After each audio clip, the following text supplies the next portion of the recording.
This is Retro Sports Radio. Visit RetroSeasons.com for more sports history. The Baltimore Orioles faced the Washington Senators at RFK Stadium for the first game of a May-Cup twilight doubleheader on Tuesday, June 22, 1971. The Orioles were in first place in the AL East with a 6-game lead over the Tigers and a 41-22 record under manager Earl Weaver.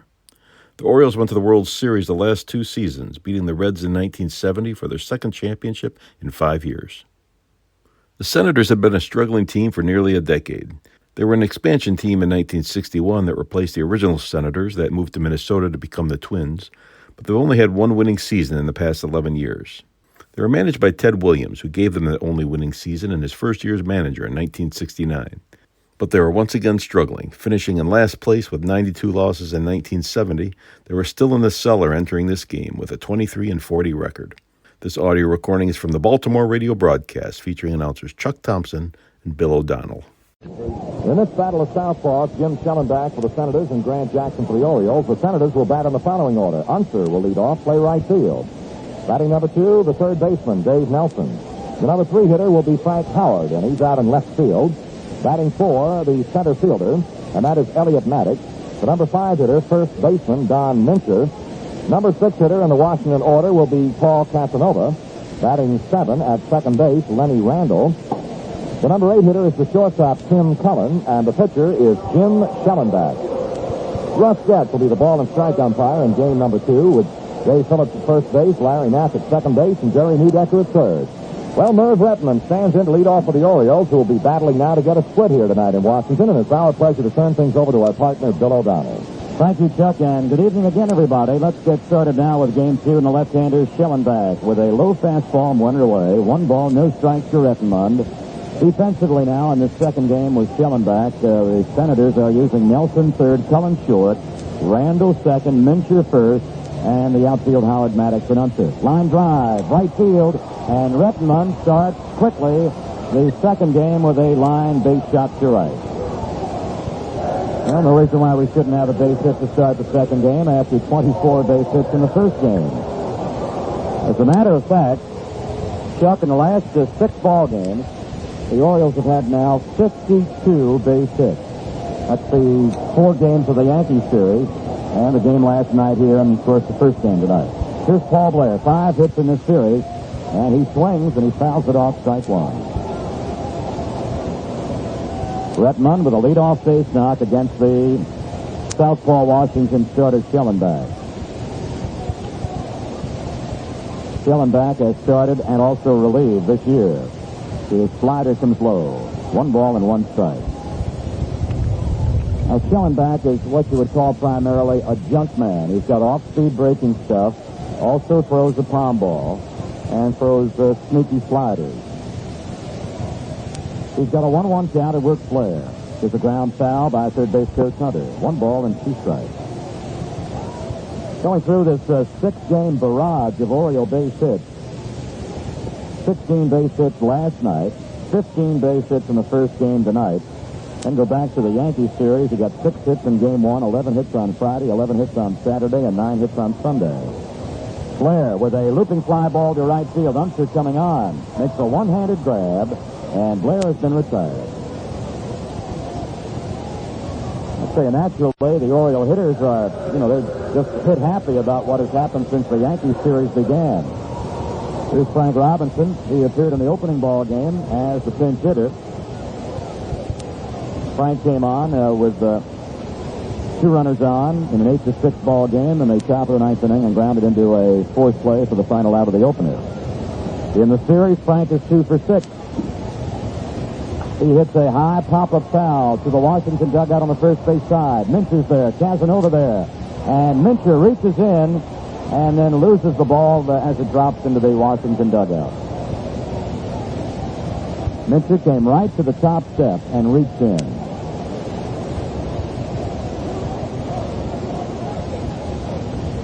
In that first of 2 at Boston, they're now in the 8th inning, and the Indians enjoy a 9-3 lead. Indians 9, Boston 3. Again, the doubleheader played this afternoon at New York. Tigers won the first game 7-4. They got 5 in the 9th. The Yankees won the second game 2-1 for Bunsen. The next pitch to Frank Robinson is outside. Frank Robinson playing first base in this nightcap. Brooks Robinson is on deck. Mincher at first base is holding on Rettenmund's lead. Shellenback gazing to first and delivers. He's on the inside corner. He gets strike 2 called. Russ Getz is calling balls and strikes in the nightcap, with Dave Phillips at first, Larry Knapp at second, and Jerry Newdecker at third. 1-2, that's the count we have right now to Frank Robinson. Shellenback setting and dealing. Here's a ground ball, foul, down third. James Phillips Shellenback. Born in Riverside, California, he is now a Floridian, resides in Fort Myers, and he's been around quite a while, since 1962.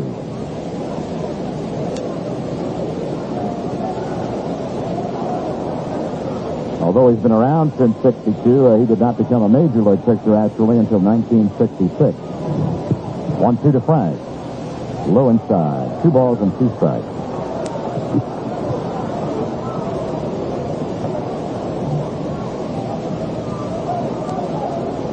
In the opening ball game, in case you missed it, Washington used Janewski, Rosendo, Lindblad, Sr., Riddleberger, and Cox against the Orioles. There's an easy toss to first base, and Rettenmund's back to the bag. Countering against that Washington staff, the Birds used Cuellar, Boswell, Hall, and Rickard. Lindblad won it. Boswell lost it. Low to Frank Robinson. 3 balls and 2 strikes.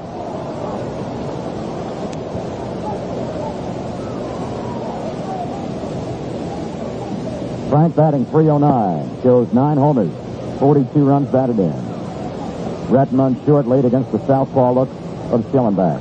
Here's a high fly ball into shallow center. Ranging back, second baseman Randall on the outfield grass. He keeps it in the glove, and Frank Robinson is out.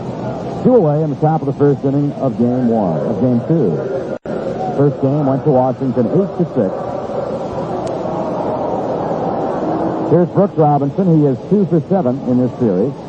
Birds are playing 5 games as the total of the visit over here at Robert F. Kennedy Stadium. And they continue their heavy schedule with 4 games in 3 days at Fenway Park beginning Friday night. There's a high drive in center field. Maddox pacing in a couple of steps, and Maddox puts it away. No runs, 1 hit, 1 left in the middle of the first inning of the nightcap. Orioles nothing, and Washington is coming to bat. Well, the Orioles are meeting the Senators in the second game of a doubleheader here, playing again Wednesday night, Thursday night. Then we get into Boston. But we'll be back home next Monday and Tuesday night when we host the second-place Detroit Tigers at the stadium. Game time will be 8 o'clock. Tickets for these games will be purchased from 9 a.m. until 6 p.m. at the Birds Advance Sale window at Memorial Stadium, Monday through Saturday. Grant Jackson making his first start for the Orioles. Dale Unser, the southpaw swinging outfielder, will step in against Jackson, and we'll get right back to Bill. All right, Unser, left-hand batter against the fast-falling left arm of Grant Jackson. Here's a high foul ball drifting behind the Oriole dugout. Etchebarren is masterminding Jackson in the nightcap, with Brooks at third, Belanger short, Johnson at second base, and Frank Robinson at first. And the nightcap outfield has Moulton in left, Blair in center, and Rettenmund in right field. Jackson making his first American League start, and naturally his first start in the Bird uniform. He's low and away from the left-hand batting Unser. 1 ball and 1 strike. And it has been rare this season in relief appearances that Jackson has not looked good. He's looked good just about every time out. 1-1 now to Unser. He runs up to bunt, changes his mind, but strike 2 is called on the outside corner. 1-2 to Unser. He'll push the ball all around the outfield. Unser to be followed by Nelson and Howard in the Washington first inning. 1-2 by Jackson. Snaps it outside. 2-2.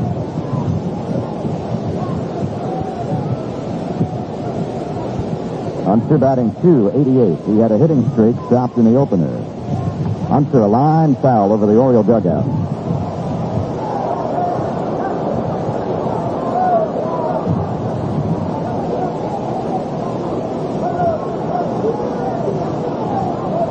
Jackson to his motion, winds and throws. Outside corner, strike 3 is called.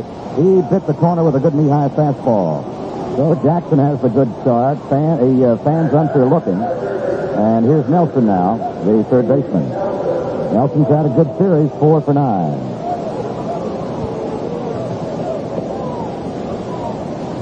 Nelson bats from the right side. Not too big a fella. He'll be followed by a big man, however, Mr. Howard. Strike one, belt high.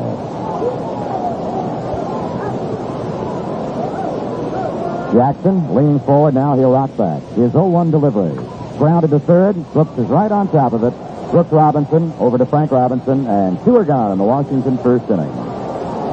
Unser has peaked at strike three. Nelson has bounced to third, and now Frank Howard shows 9 homers, 29 runs batted in, has 3 hits in this series, batting at .305.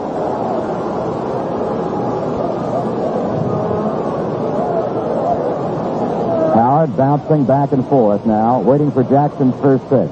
Fastball line, right center field, and that's a Howard base hit. For now, both clubs begin the ball game with base knocks in the first inning. 1 on, 2 down for Washington. Here's Elliott Maddox. Maddox in the nightcap in center field, batting at 177.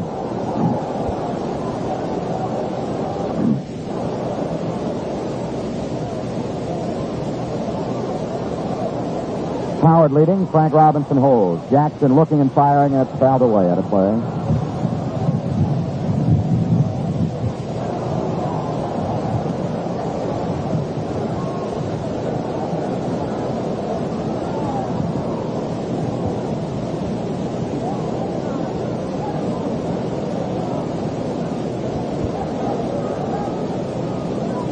Jackson nods okay, likes Etchebarren's sign. His next delivery is in the dirt. Etchebarren gives us a good save, digging it out of the dirt. 1 ball and 1 strike.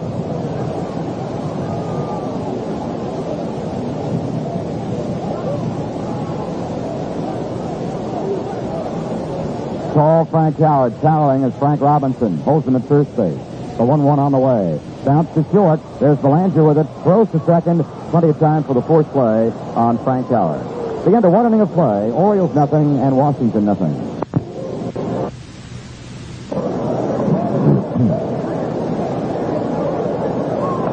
Well, the Orioles coming to bat in the second inning, and we'll take a look at other games that are scheduled for play tonight in the American League. Kansas City will be in Chicago.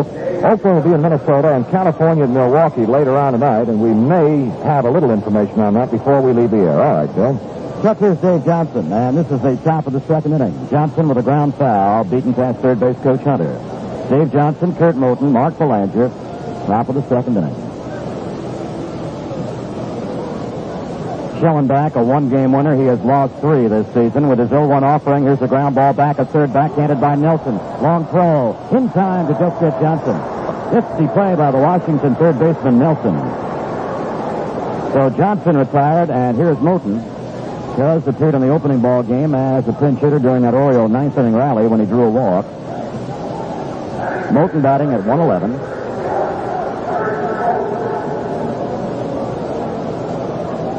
Moulton, the batter, with a blade, Belanger to follow. The winding Shellenback, and he throws. He throws low, ball 1. Shellenback, as we told you, has relieved. He's also started. He has started 4 ball games this year. High, 2 balls and no strikes.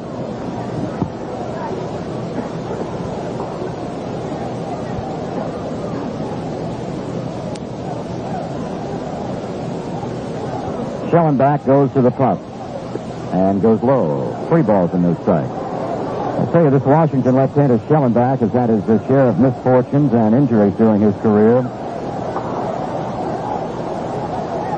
Moulton way ahead on the scoreboard, counted 3 balls and no strikes. 1 away, nobody on. That's low, ball 4.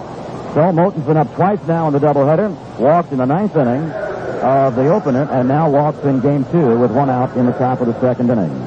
1 on and 1 man out, and here's Belanger. He's got 4 hits in this series. Belanger 4 for 9, began the doubleheader batting at .294. Mincher to the bag, and Moulton leading. Low outside, ball 1.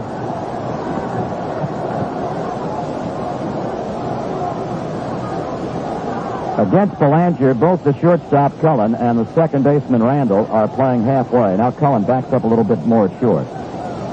Belanger 1-0. It's the strike at his letters. 1 ball and 1 strike. Orioles naturally saw their share of left-handers in the first game. They look at Grisenda, Lindblad, and Riddleberger, all southpaws.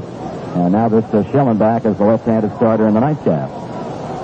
Dealing 1-1. Shellenback off the set. Kicks and fires, and it's fouled to the netting. 1 ball and 2 strikes.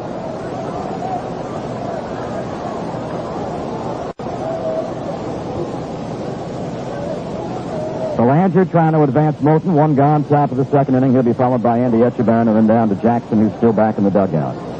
Moulton extends his lead. There's a high pop-up. It's in the Washington infield, right around the mound. Charging first baseman Mincher. In front of the mound, Mincher for out number 2. Belanger has popped up. And here's Andy Etchebarren. Hendricks was the first game starter back of the plate. Etchebarren came on later in the ball game as a pinch hitter and then stayed in the ball game back of the plate. Andy batting .233. He's got a home run plus 6 runs batted in. Jackson has yet to come out on deck. Moulton pretty good lead against the left-hander. Here's a foul right back, strike 1.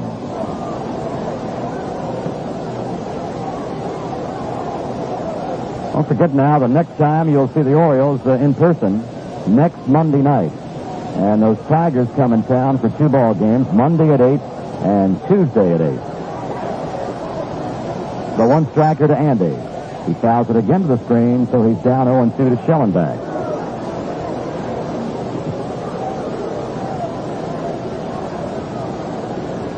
Now, Shellenback really is not a power pitcher. As we mentioned, he's more of the junk variety. He'll give you the fastball once in a while, but he likes to throw sliders and curves, and then his changeup will be with that palm ball. Set to fire 0-2. And he does to Andy. Swing and a miss at a breaking ball. That's the first strikeout for Shellenback, and out number 3. At the end of an inning and a half in Game 2. Orioles nothing, the Senators nothing.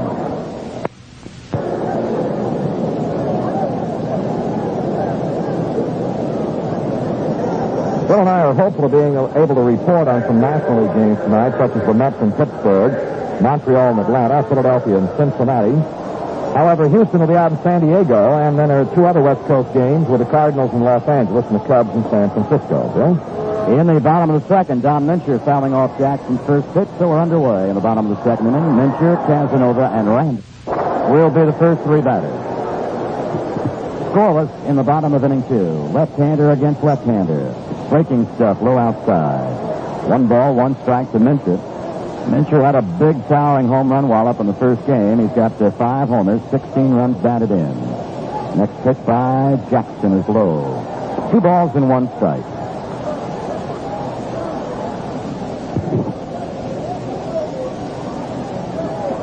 Two one on the way by Jackson to Mincher. Check the swing, and the pitch is low. 3 balls and 1 strike.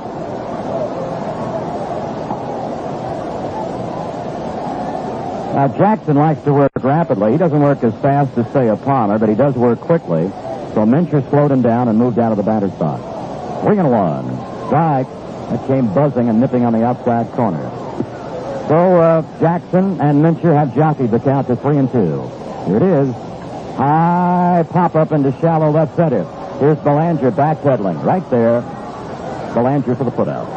And, okay, we'd like to pause for station identification. This is the Baltimore Orioles Baseball Network. This is Bob Jones saying if you want to keep informed, Don Gary will do it. Hear Don's reports regularly on Radio 11, WBAL in Baltimore. Here's tall, pencil-like built Paul Casanova, the Washington catcher. He set out the first game. Billings did the job back of the plate. Inside low, and Casanova has to jump rope with that rear foot. Casanova played last night. He went 1 for 4. Against the league, he's batting .225. Casanova 3 homers, 16 runs batted in. He's played the pull over to left. Swings and doesn't get an outside fastball.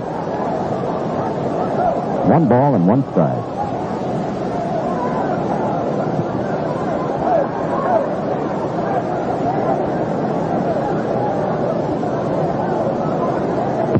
One-runner coming into Paul Casanova. Change up, line, foul, way out to left field. Now, Casanova, in one sense, was fooled. He was fooled by Jackson's motion. He was lunging, but just controlled the bat enough, and he pulled the shot deep to left on the foul ball. 1-2 to Casanova. Randall will follow. Jackson ahead and dealing. Swing and a miss. He got him on a knee-high fastball. So 2 strikeouts by Grant Jackson and 2 away in the Washington half of the second inning. Here's Lenny Randall, the second baseman. Now Randall, the little fellow, he's built around the same size as Adele Unser.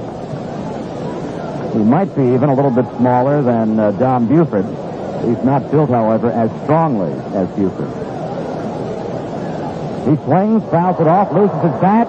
It's right over the Oriole dugout and back about 4 rows, and a box seat patron has a brand new bat.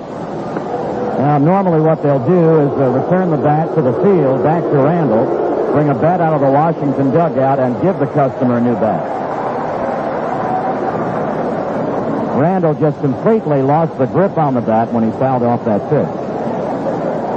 A fellow you see that do that quite often, and you've seen it, I'm sure, in Baltimore, maybe seen it on television. You see Tony Oliva do that quite a bit.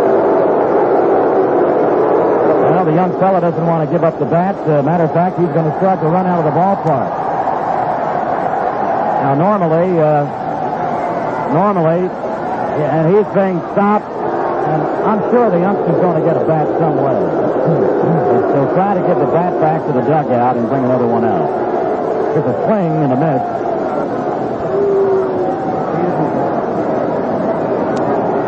0-2, that's the count to Randall. And the next delivery. Line to center field. Here's Blair coming on. He can't get to it. And Randall with a line single.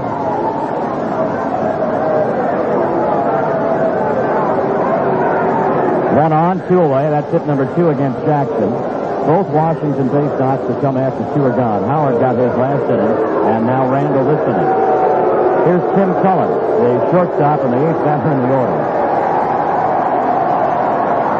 Chuck, I've been watching Jackson and Cullen. What's gone on? Apparently the problem was the youngster who grabbed the bat did not have a ticket for that seat, and the spectator who did have the ticket has been given the bat. The runner is breaking, and here's a high fly, left center field. Blair is right there, and he radars it and makes the put out, and the side is retired. No runs, a base hit, and 1 left at the end of 2. It's the Orioles nothing, and Washington nothing. Well, Bill, another first in Oriole broadcast. This will be the first time in 71 that we've seen Grant Jackson swing the bat. He's been in 9 ball games. He's never been to the plate, but he is scheduled to be the leadoff hitter here in this top of the 3rd inning, to be followed by Merv Rettenmund and then Paul Blair. Well, Chuck, Grant Jackson, like a McNally, who throws left-handed but bats right-handed. Jackson against the Shellenback. And we've got an unusual start to the second game. We're scoreless after 2 innings. Here's a ground ball to the glove side of the shortstop. Cullen digs it out and throws out Grant Jackson. 1 pitch begins the top of the 3rd. Jackson grounding out Cullen to Mincher, and now to Merv Rettenmund. Merv singled to begin the ball game.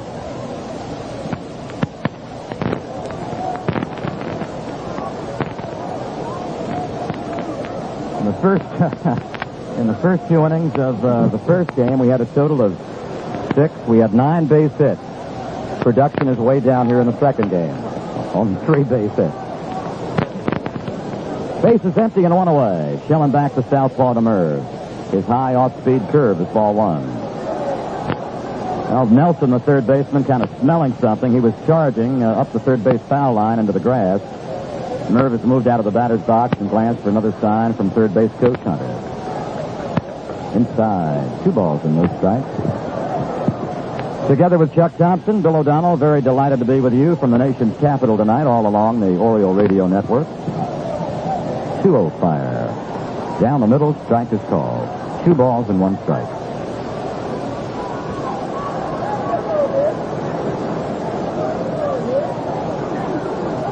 Shellenback working Merv. 2-1 right now. Fouled off the chest protector of plate umpire Russ Guest.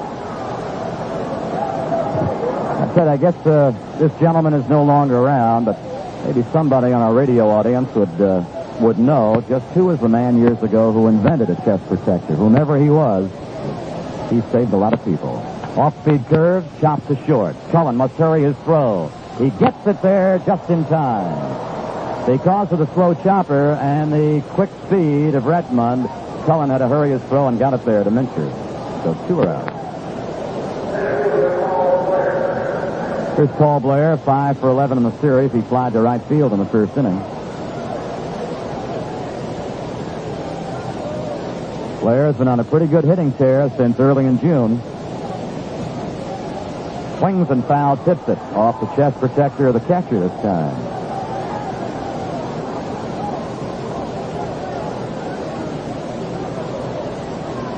One strike to Blair. Swinging away here in the top of the third with 2 men out. Off-speed curve, foul, straight back. Shellenback doing a lot of mixing with his pitches. As we said, he doesn't have the overpowering fastball, but he'll use that fastball and mix it between sliders and curves and off-speed curves. 0-2 with 2 gone. Low fastball inside. 1 ball, 2 strikes. Blair the batter, and Frank Robinson is on deck. 1-2 by Shellenback. Ground foul to the Oriole dugout. Well, in case you missed a slam bang, free swinging first ball game. It went the way of the Senators 8-6. But as you've so often heard, and it was true in the first ball game, the game was not decided until the final out, because the Birds had the tie on the board. Another foul, this one back of the plate. Blair hanging tough at 1 ball, 2 strikes against Shellenback.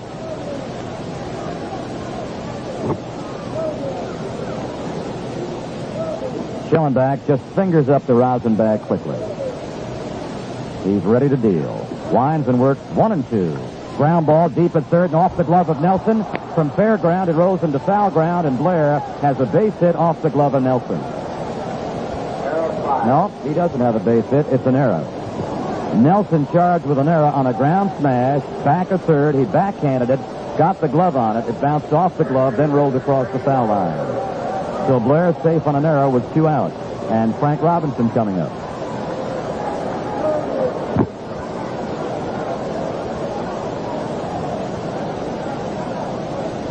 With 2 away, Mincher does the holding job on Blair's lead.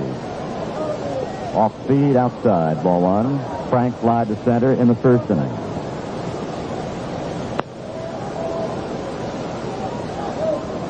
Shellenback now slows down, relaxes, thinks, reaches down, picks up the rosin bag.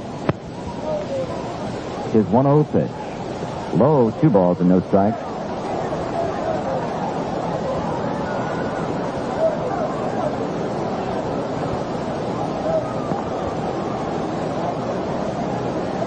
Two men out, 1 man aboard, and no score in the top of the third. Frank Robinson, ground ball right back to the mound. Stabbed by Shellenback, throws out Frank Robinson. In the middle of the third inning of the nightcap, the Orioles nothing, Washington nothing. Well, the annual Independence Day fireworks display, sponsored by the Greater Northeast Baltimore Association, will be held in Memorial Stadium on Monday, July the 5th. Gates open on the 5th at 6:30 p.m. Admission is $1 for adults and 50 cents for children. Chuck, we're breezing right along in a snappy second game. Here's Shellenback starting it off. He's worked low by Jackson. Jackson gets the strike down the middle. 1 ball and 1 strike. Jim Shellenback, then the top of the order. That means Unser plus Nelson. Jackson with his 1-1. Swing and a miss. 1 ball and 2 strikes. Shellenback cuts just as he throws. Bats from the left side. Jackson has moved ahead 1-2. Kicking and dealing. In the dirt, 2 balls and 2 strikes.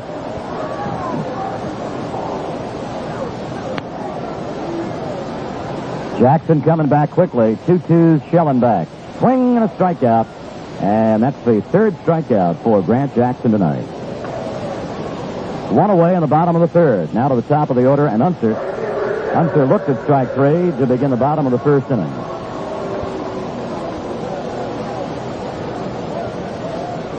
Coming into the doubleheader, Unser was enjoying a 7-game hitting streak.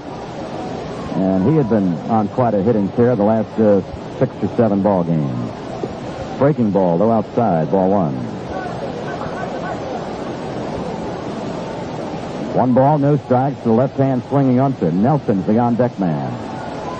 Unser sends a line foul out towards left. 1 ball and 1 strike.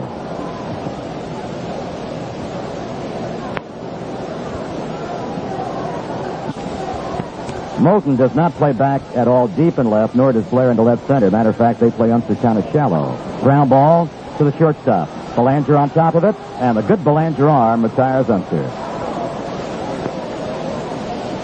Two away in the bottom of the third, and here's Dave Nelson. Nelson bounced out. Brooks from third to Frank Robinson in the opening inning.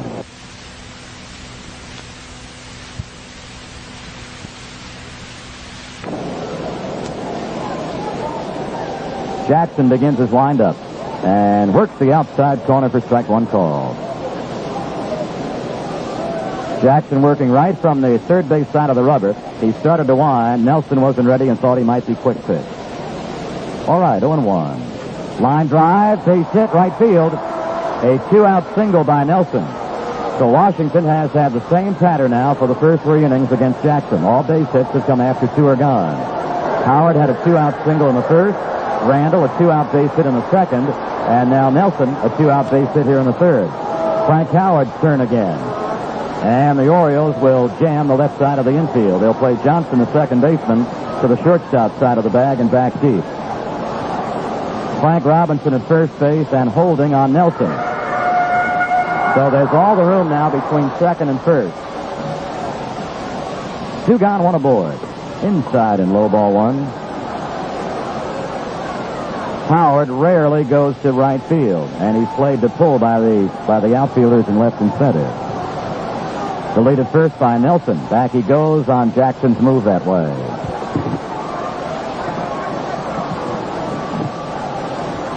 Howard on Grant Jackson's 1-0. Hits a fly ball to right field. Here's Rettenmund giving it a long run. He's coming to the foul line and makes the catch just about 2 feet inside the right field foul line on the warning track.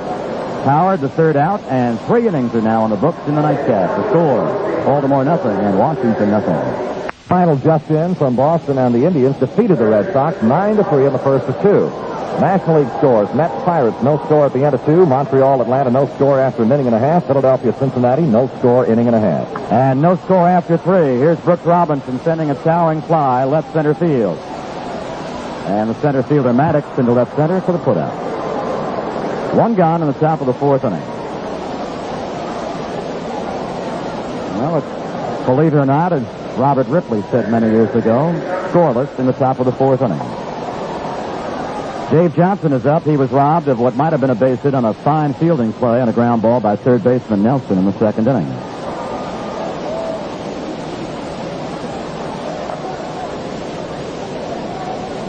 Dave Johnson batting at .293. Sent out game 1. He is hitless in the series.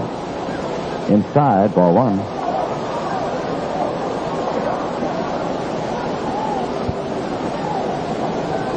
Moulton to bat after Johnson, and the 1-0. Fly ball, well tagged, deep left center. Maddox on a long run, still going. He won't get to it. It hops off the fence.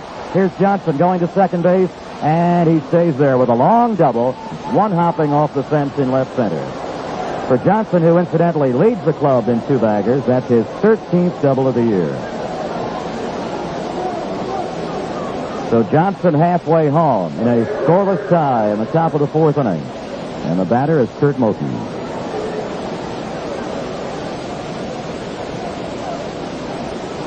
That's the Orioles' second base hit, and the first hit since Rettenmund delivered to begin the ball game. Well, Johnson looking right through the middle of the infield from second base, looking right into Moulton, saying, I'm sure to himself, pick me up, cuz. 1 on, 1 gone. Belanger's the on-deck man. Curve is a strike to Moulton.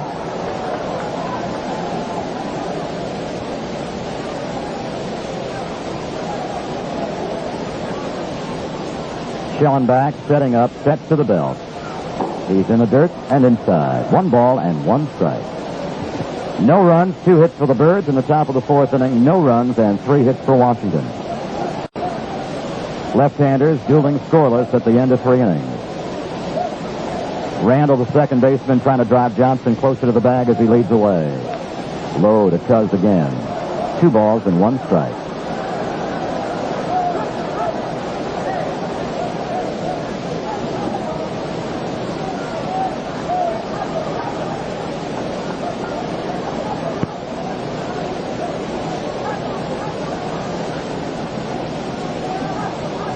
In the dirt again, 3-1.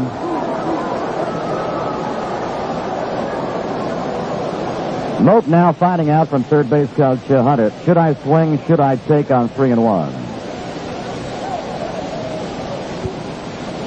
Johnson's lead at second base. We'll find out. 3-1. It's strike 2 called. Belt high. 3 balls, 2 strikes to Moten. 1 aboard, 1 out.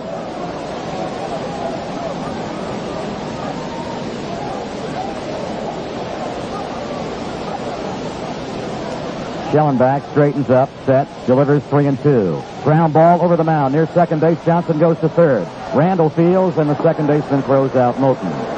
The ground ball was hit too high over Shellenback's head for the pitcher to grab, but Randall got to it in front of second base. On the infield ground ball, Johnson moves to third, and that'll bring up Belanger.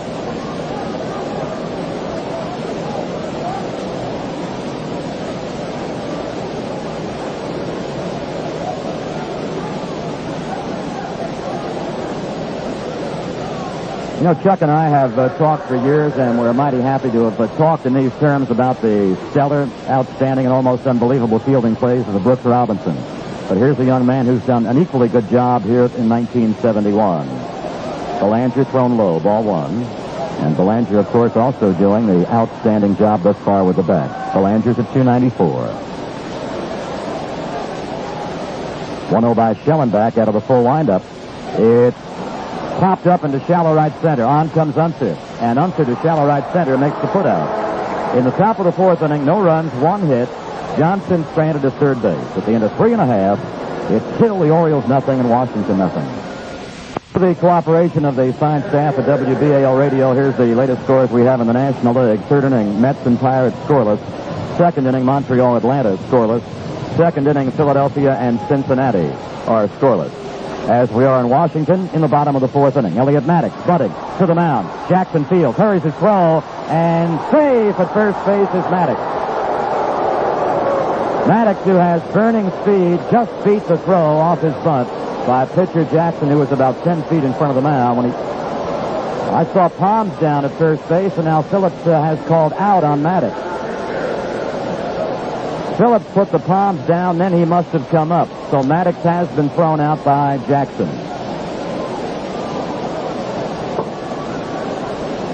Maddox retired, 1 away, and here is Mincher. A breaking ball is outside. 1 ball, no strikes to Mincher, who flied to center in the 2nd inning.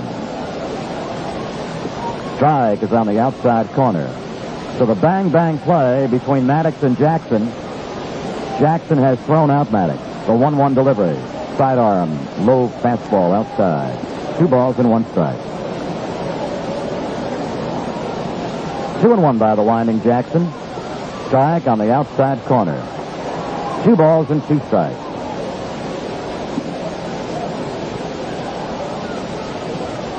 2-2 are on the way. Ground ball wide of third, in the hole. Belanger, long throw. It is not in time. Mincher hit a ground ball to the opposite side. It was past the glove side of Brooks Robinson. Belanger was coming behind Brooks, was right back deep in the hole in front of the outfield grass. Got his throw to Frank Robinson, but late as Mincher beat the throw. So the infield base hit to short by Mincher has him at first base with 1 away. Senators have had a base hit in every inning. The other hits all came with 2 out, and now Mincher gets his with 1 away in the bottom of the 4th inning.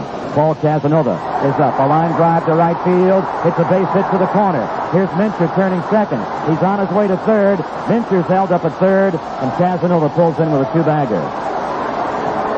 So the Senators, with their first rally of the night, they have runners stationed at second and third. Mincher at third on Casanova's 2-bagger, and they'll bring up Lenny Randall. The last 2 Washington batters here in the 4th inning have just gone to the opposite fields for base hits. Mincher, the left-hander, a ground hit to the left side, and now Casanova, a right-hand batter, a double out to right field. Frank Robinson has paced to the mound. Etchebarren has also walked to the mound to talk with Grant Jackson. So Jackson in his first struggling test of the night. He has Mincher at third. Casanova back of him at second. With first base open, Randall will be intentionally walked. That'll bring up Cullen. Here's ball 2 wide to Lenny Randall. 2-0, and the third wide one. 3 balls, no strikes. Randall in the process of being intentionally passed, and there is ball 4.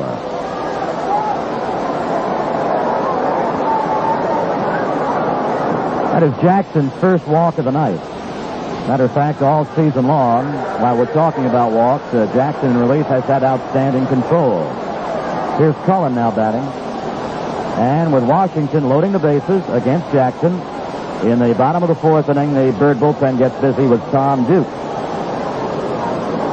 Jackson's longest relief stint this season was 2 innings plus back in late May against the Indians. With the bases loaded, he's pitching to Tim Cullen, who hits an infield pop-up, and the infield fly rule is in effect as Johnson makes the catch behind the mound. Out number 2 recorded as Cullen skies to Johnson. That'll bring up pitcher Shellenback. Mincher at third, Casanova at second, and Randall at first base, and 2 men out. Shellenback was struck out by Jackson last inning. Jackson winding, delivers, low to Shellenback, ball 1. Washington runners at every spot. Mincher third, Casanova second, Randall first. Mincher had the 1-out single, Casanova a double, then the intentional pass to Randall. The 1-0 with 2 men out. Strike is called at the knees of Shellenback. Jackson wasting no time. He wants to get out of this 4th inning without any damage. He's winding to Shellenback. 1-1. Strike outside corner at the knee. Shellenback has stepped out. Jackson is ready to fire. Now Shellenback is back inside. Bases loaded, 2 men out. Scoreless ball game, bottom of the 4th inning. Around with his left arm and coming in 1-2. Jackson is low outside. 2 balls and 2 strikes. Jackson taking a deep breath. Now he leans forward to get Echeverrien's wig wagging. Andy's sitting to the outside corner on the 2-2 to Shellenback.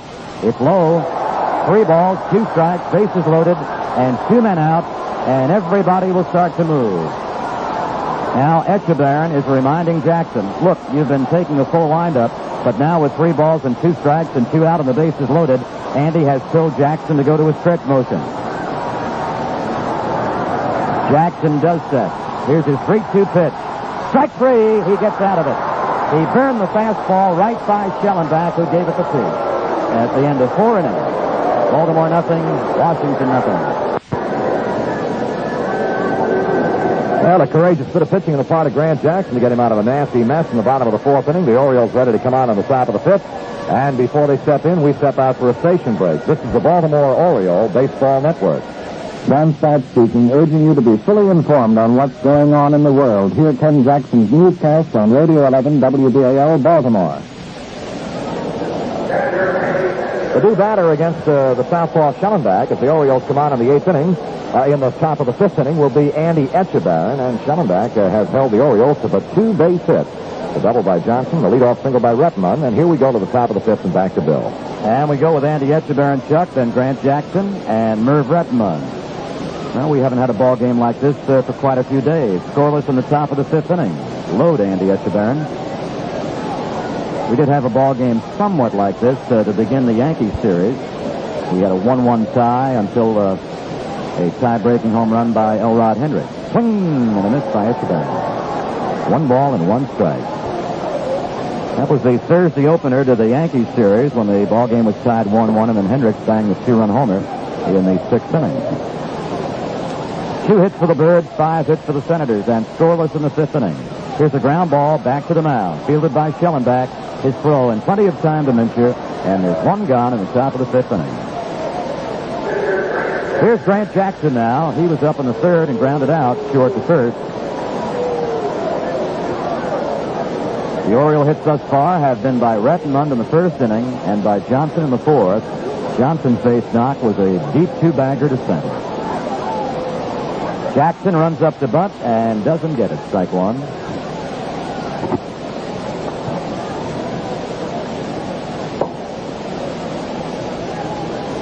Shellenback winding and fires. Swing and a miss and a low breaking ball. 0-2 to Grant Jackson.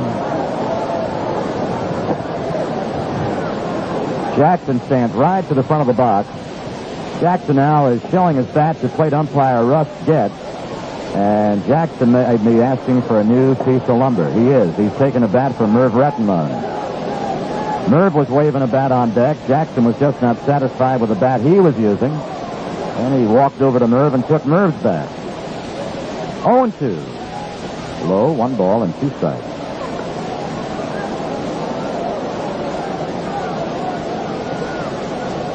Shellenback uncorking his 1-2 delivery.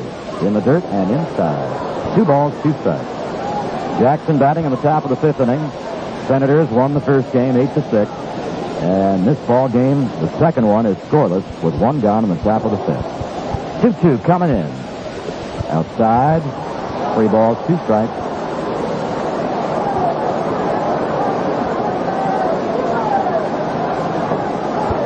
Shellenback, as he's done quite a bit in this ball game, has reached back, fingered up on the rosin bag.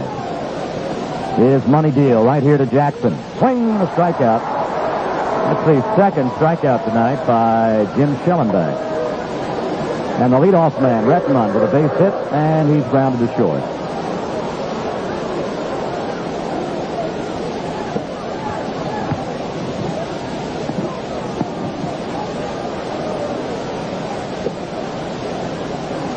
Shellenback working the Merv. Low inside, ball 1. Orioles in Washington here tomorrow night, here Thursday night, both single games. And then we move on to Beantown Friday night. Day night doubleheader Saturday, single game Sunday. Strike 1, call the Merv. 1 ball and 1 strike. Bill Itzo, telephone.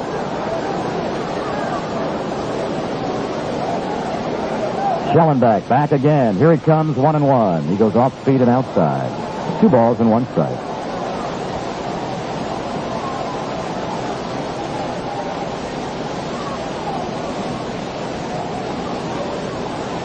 Shellenback into his motion.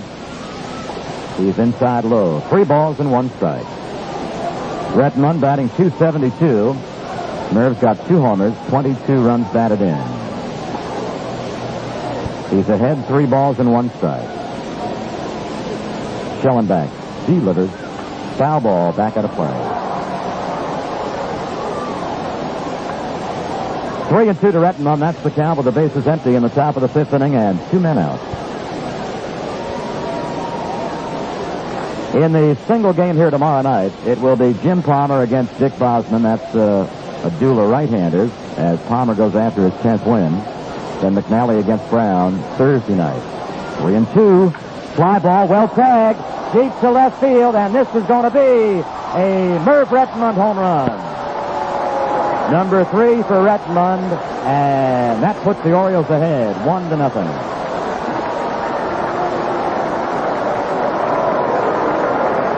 Birds have 3 base hits now in the nightcap, and that's number 2 for Rettenmund. The first inning single, and now the solo 4-bagger with 2 gone here in the top of the 5th inning. They'll get the Orioles out ahead now, 1-0, and bring up Paul Blair.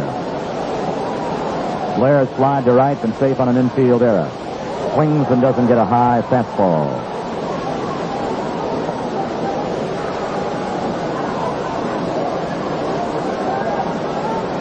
So 1 striker by the southpaw. He goes off speed and tight. 1 ball and 1 strike.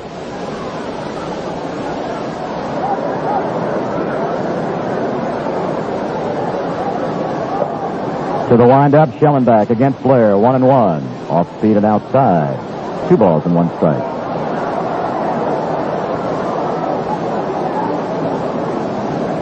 Shellenback scuffing a bit at the rudder, again reaching back for that rosin bag. He's in his windup. 2-1. Foul, straight back. 2 balls, 2 strikes, and 2 men out. After 4 scoreless innings, the long home run wallop deep to left by Rettenmund has snapped the scoreless tie.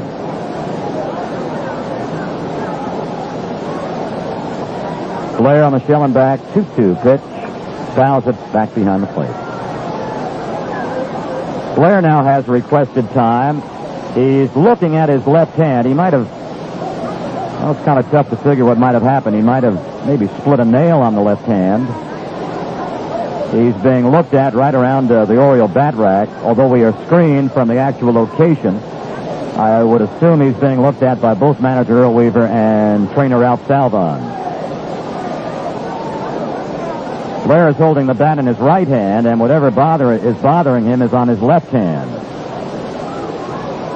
Well, Blair's been worked on now by Ralph Salvon, and Blair now ready to go again against Shellenback.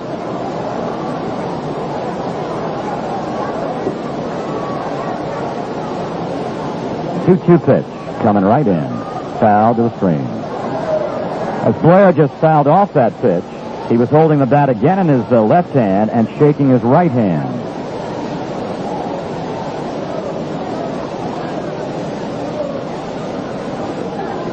Two-two once again to Blair.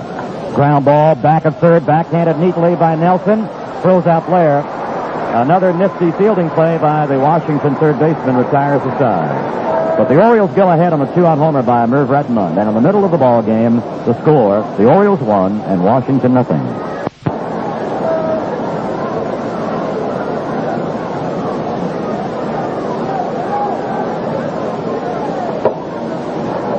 Well, we're ready to go to the bottom of the fifth inning, and Chuck Thompson is ready. Thank you very much, Bill. Good evening again, everybody. Here's a strike called, Del Unser, as we start the last half of the fifth inning. Unser 0 for 2 against Grant Jackson. The lefty deals right over the outside corner of the letters, and 2 strikes now to the left-hand swinging Unser. This is the first start of 71 for Grant Jackson. He was supposed to have started a couple of games earlier this year, got rained out every time. Strike 3 called. 3 of them right about in the same area over the outer edge of the plate. One of them might have been about belt high. The last one looked like it was up around the letters, and Jackson knocked his strikeout, number 5. 1 down, and here now Dave Nelson. He's been out on a ground ball to Brooks at third and then drilled a single to right field in the third inning. Right-handed swinger, straightaway stance, cut and a foul up the screen. Strike 1 to Dave, and he also has contributed a couple of fine defensive plays down there at the hot corner. What a difference between 2 ball games. The first game was a wide-open, free-swinging, free-scoring affair. Senators won at 8-6. Strike 2 called. Mr. Jackson is full of strikes right now. 0-2 to the right-hand batting Nelson. Jackson to his move, the 2-strike pitch. Breaking ball hit on a line toward the second baseman Johnson. He gloves it right off the shoe top. And Nelson is the second out of the inning on the line drive to second baseman Johnson. And here's the huge man, Mr. Frank Howard. Single to right center in the first inning. Fly to the right fielder Rettenmund, who made a cross-country jaunt to catch up to that fly ball in the third. And again, the Orioles will jam the third base side of the infield with 3 infielders. That leaves Frank Robinson all alone on the first base side. Jackson's move is pitched to Frank Howard. A fastball is outside and low. Ball 1. Wonder what kind of thoughts run through a pitcher's mind when he stands out there 60 feet, 6 inches away from the man this side. The pitch. High fly ball, deep right center. Rettenmund and Blair are coming over on the ball. Rettenmund and Blair are there, and Blair makes the catch.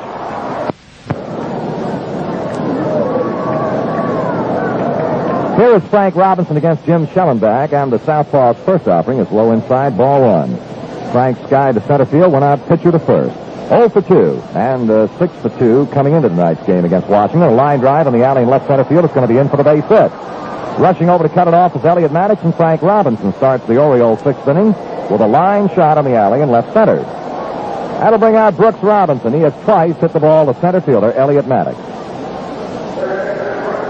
Well, these 2 clubs have played 2 games now in the third of the 5-game series, and in the first 2 games, they scored 23 runs and had 49 base hits. I don't know what happened to this ball game. It's 1-0 Baltimore and only 9 hits.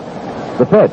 High fly ball, right field waste. Racing over the second baseman Randall in foul ground now. Randall is staying with it and makes the catch. Brooks Robinson, first ball hitting, fouls to the second baseman Randall down behind first base.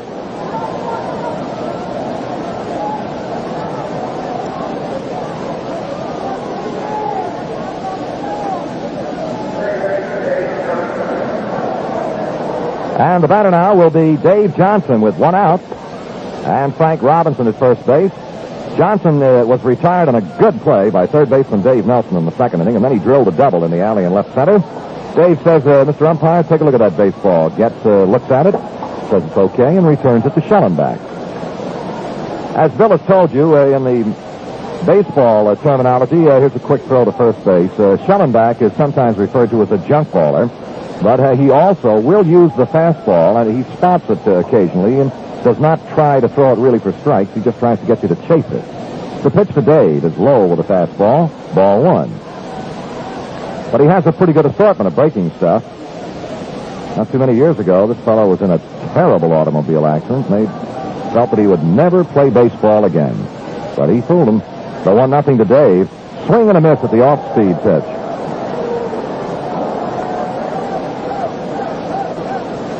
Give you an idea of the injuries that this fellow sustained. He had suffered a compound fracture of the right leg, rib fracture, sprained left wrist, tongue lacerations, and internal injuries, and made it back. The 1-1 pitch to Dave Johnson. Inside and low, ball two. Frank Robinson opened the inning with a single to left center. He's there at first base with one away. Frank walks out a pretty good lead against the left-hand looks of Jim Shellenback. Beset by the southpaw. The pitch to Dave, breaking ball outside, and the count is 3 balls and 1 strike. Well, I know a lot of you who listen rather intently to Oriole broadcast and know a little bit about the way manager Earl Weaver runs the ball club. You're going to have Johnson hitting or taking on the 3-2. On the 3-1, excuse me, the pitch. He swings. High fly ball, third base side. Third baseman Nelson is waiting for it in foul ground, and he makes the catch right down near the bag for the second out of the inning. 2 down. And now here is Kurt Moulton, who has walked and grounded to second base. In 2 trips to the plate, Cuz appeared as a pinch hitter in the first game this evening and drew a walk. Shellenback's first offering to Cuz, swinging a foul out of play, strike one. Here's a young man who last year suddenly decided he'd like to try the great old sport of hunting. And he has become the most rabid hunter you'll ever run into. Now the 1-strike pitch to Cuz. Changeup, popped up, third base side. Here comes Nelson, the third baseman, and the catcher Casanova. It'll be Nelson, the third baseman, making the catch in foul ground. At the end of 5.5 innings, the Orioles won, and the Senators nothing. Okay, Bill, here is Grant Jackson ready to take on Elliot Maddox, the right-hand swinging Washington center fielder. He looks at the first offering outside, ball one. Maddox hit into a fourth in the first inning, tried to bunt his way on. In the fourth inning, was thrown out by Jackson in one of those bing-bing type plays. And the 1-0 pitch coming, high pop foul, first base side, maybe out of play, racing over is Etchebarren to give it a look, and it's back in the seat. 1 ball, 1 strike to Elliot Maddox. It'll be Maddox, Mincher, and Paul Casanova in that order against Grant Jackson, who tonight is making that long-awaited first start for the Orioles. He lost a chance to start a couple of times earlier this year when the Birds were rained out. Here's another high foul in the same area. Birds have been rained out 8 times this year, and unfortunately, 5 of those rainouts have been at home. That's just about enough rain to last for a few seasons. 1-2, the count to the batter, Elliot Maddox. Jackson has a sign flashed by Etchebarren. And the Husky left-hander brings the arm down. It's pitched to Maddox. Line drive, well hit, deep right field. Retman going hard to the right, still going. He is there. And Retman hauls it in. Maddox hit the ball very well to deep right center. And Retman was able to get in front of it and make the catch. One away, and the batter now, Don Mincher. Had a fine first game, went 3 for 4. And in the second game so far, he has popped to short and had an infield hit to short. And there will not be too many infield hits in the career of the likes of Don Mincher. Big, strong, very likable Alabaman. Andy Etchebarren has gone to the mound and talked a little bit with Grant Jackson about Mincher. And Jackson's first offering is too low to the left-handed batsman, ball one. No score, Cleveland-Boston at the end of 2 in the second game. The Indians won the first one 9-3. Side called as Jackson poured it over the outside corner at the knees. 1 ball, 1 strike. Now the 1-1 offering. Swing and a miss. The ball and 2 strikes. Talking about the unfortunate accident of pitcher Jim Shellenback. Well, this young man, Don Mincher, sustained an unfortunate baseball accident. He was struck in the face by a Sam McDowell fastball. Jackson missed with a curve outside at 2 balls and 2 strikes. But he says everything is just fine now. He doesn't have any problems whatsoever. The 2-2 to Mincher. Outside again, ball 3. Full count, 3-2 to Mincher. Jackson rocks over the rubber, the pitch. Ground ball sharply hit is by the second baseman out into right center field for still another Mincher base hit.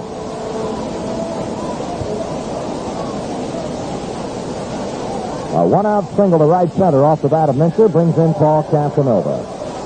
Casanova struck out in the second inning, and in the fourth inning, he hit a line drive right down the right field line into the opposite corner.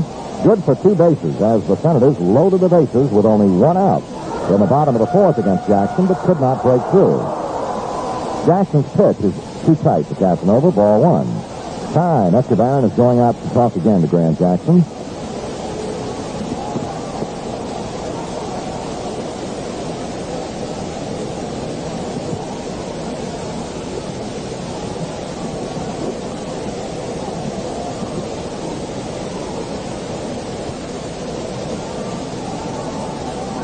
Now the 1-0 pitch to Casanova. The left-handed deals. Here's a mighty swing and a miss from Casanova.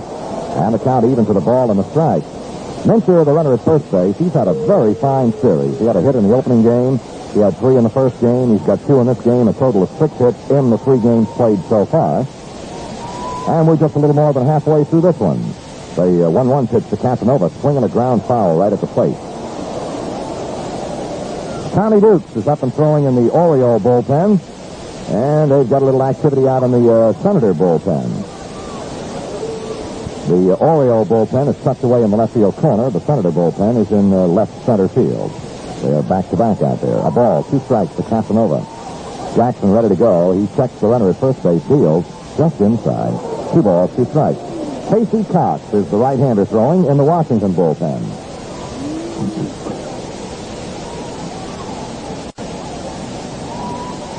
Now the 2-2 to Casanova. Swing and a miss. He struck him out. And for Jackson, that'll be strikeout number 6.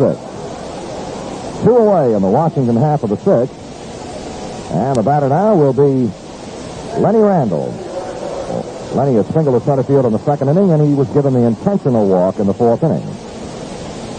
And it really paid off. It loaded the bases with 1 out. And then Jackson got Cullen on a pop-up and Shellenback on a strikeout. Strike over the inside corner.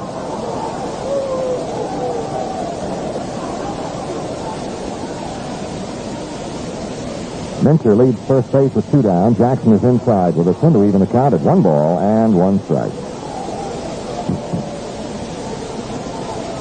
Frank Robinson at first base here in the second game for the Orioles. Jackson throws, and there's a long foul ball down the left field side and out of play. Uh-oh, and it bounced out of the seats and back onto the playing field. Kurt Moulton has to go over to retrieve it. A count of a ball and 2 strikes to Lenny Randall, 21 years old, and he's a former baseballer at a pretty good baseball school, Arizona State University. Mincher had just gone out to talk to his first base coach, Nellie Fox. Now he's back on the bag, and we're ready to do business again. The count, a ball and 2 strikes. Jackson set, kick fired. Curveball is hit on the screen behind the plate.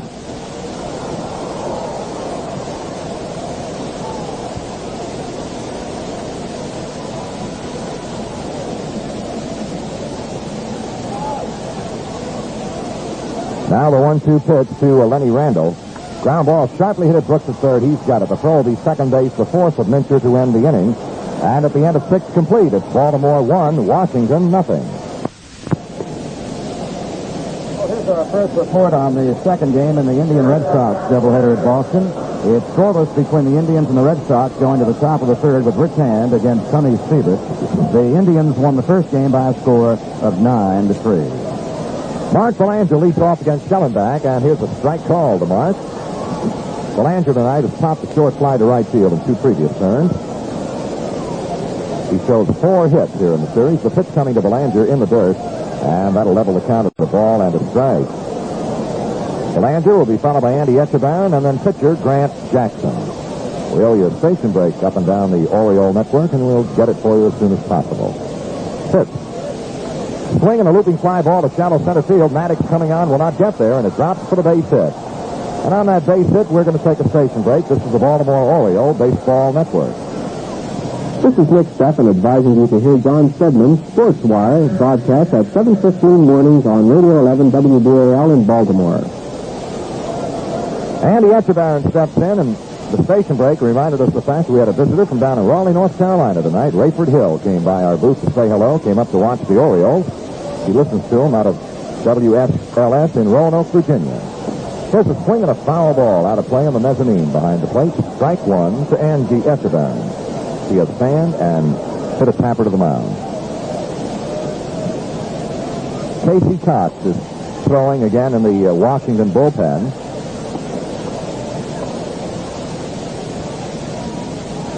Shellenback has the sign. It's one strike pitch to Andy. Curveball is hit foul out of play behind the plate. 0-2. This is the fifth start of the year for Shellenback. He's thrown one complete ball game. His record on the year, 1 win and 3 defeats. The home run that Rettenmund hit against the Shellenback to count for the Orioles' 1-0 lead is only the 6th home run thrown by Shellenback this year. The 2-strike pitch to the waiting Andy Etchebarren. Gets a bit high. 1 ball, 2 strikes. Again, Shellenback kind of wasting that fastball up high, and Etchebarren refused to chase it. Belanger at first, nobody out. The set by Shellenback, the 1-2 pitch to Etchebarren. Ground ball off the third base side is through the hole out into left field for a base knock. Belanger lopes down to second base, and Etchebarren has his first hit of the series, a single in the hole to left field. And that brings up the pitcher, Grant Jackson. And the Senator infield now defensively will set up to handle a Grant Jackson bunt, if that is in order. And Washington defensively is setting up to play it. Jackson, a left-handed thrower, but a right-handed batter, been to the plate twice tonight, has grounded to short and struck out. Shellenback ready to go. The set and the pitch to Jackson. The bunt is on. He gets a foul tip strike. He tried to bunt the ball and just kicked it foul into the mid of Casanova.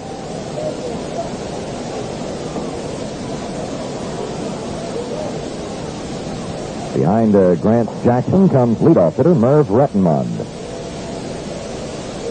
1 strike to Jackson. See if the bunt is still in order. Shellenback is ready. Jackson swings and fouls this one down the right field side and out of play. So they have the bunt on in the first pitch. Took it off on the second pitch. And Jackson now looks to third base coach Billy Hunter to determine whether he'll be swinging or bunting on the 2-strike pitch. Birds and the Senators are here again tomorrow night and again on Thursday night. Single games here in Washington start at 7:30. 2-strike pitch to Jackson. He bunts foul, and that'll be a strikeout. Number 3 in the strikeout column for Jim Shellenback. Top of the batting order, Merv Rettenmund. He's 2 for 3 against lefty Jim Shellenback. He had a first-inning single to right field and a solo home run in the 5th inning, and it was a pretty good shot at that.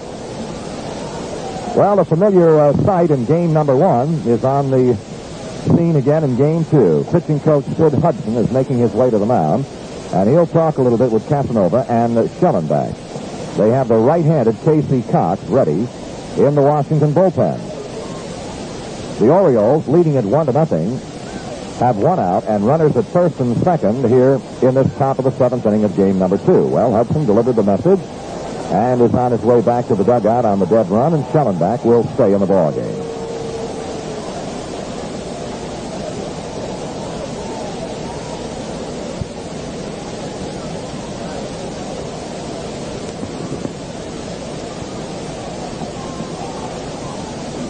Waiting for Shellenback's first pitch now to Merv Rettenmund. The left-hander throws. He's outside and low. Ball 1.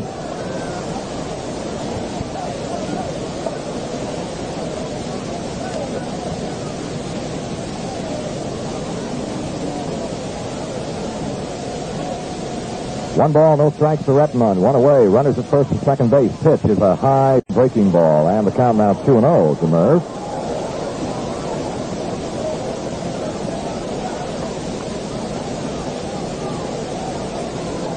Jim Palmer will shoot for victory number 10 tomorrow night here against the Senators, and Dave McNally for number 12 on Thursday night. 2-0, the count to Rettenmund. Belanger at second, Etchebarren at first, and one away. The left-hander kicks and fires, breaking ball low, and it's 3 balls, no strikes to Rettenmund.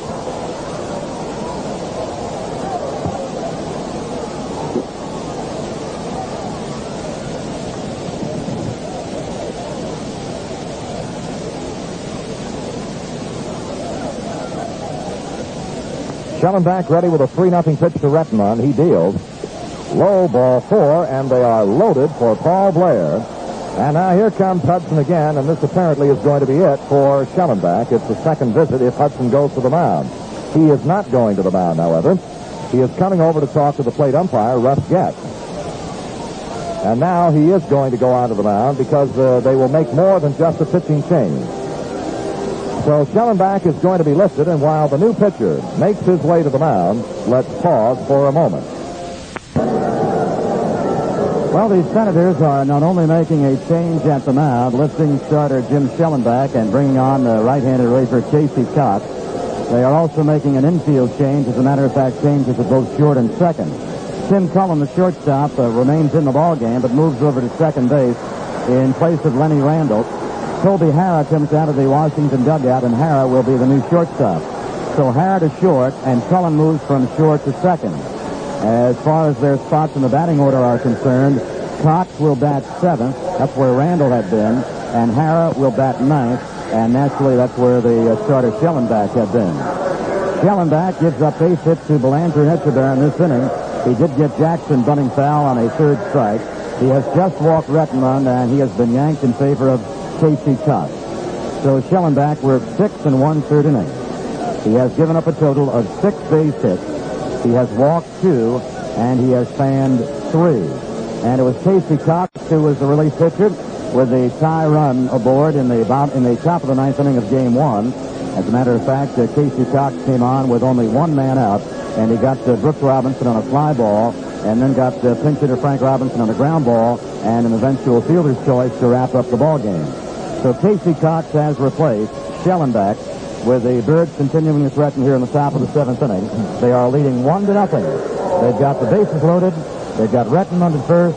They've got Etchebarren at second, and Belanger at third, and now they bat Paul Blair. Here comes Paul. He's reached 1 time tonight in the second game on an error charged to third baseman Nelson in the 3rd inning. Has flied to right and grounded to the third baseman Nelson again. Bases loaded, 1 away, and the big, tall, right-handed Casey Cox ready to go to Paul Blair. With a look toward third, Cox goes to the move and delivers. Blair swings. Here's a high pop fly to shallow right. Back to second baseman on the right fielder, and it is the second baseman making the catch. As Cullen raced back under a looping pop-up into shallow right and made a fine running over-the-shoulder catch to retire Paul Blair. Good move on the part of the new second baseman, Cullen. He has moved from short to second, as Bill told you. And with 2 down now on the bases loaded, the batter is Frank Robinson. Frank flied to center, bounced to the mound, and then drilled a single in the alley in left center field last time on in the 6th inning.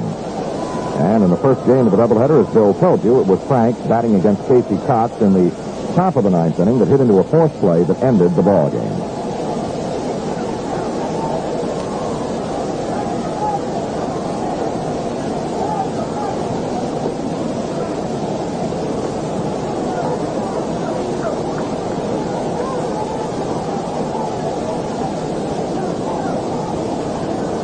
Frank stands in. We're ready to go. Everywhere you look, there's an Oriole. Belanger at third base. Here's the first one to Frank. Sets his swing and takes it inside for a ball.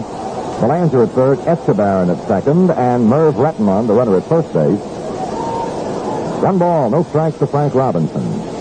Billy Hunter vacates the third base coaching box. He gets on the outfield side of it against Frank, who has hit some rather mean foul balls down that way.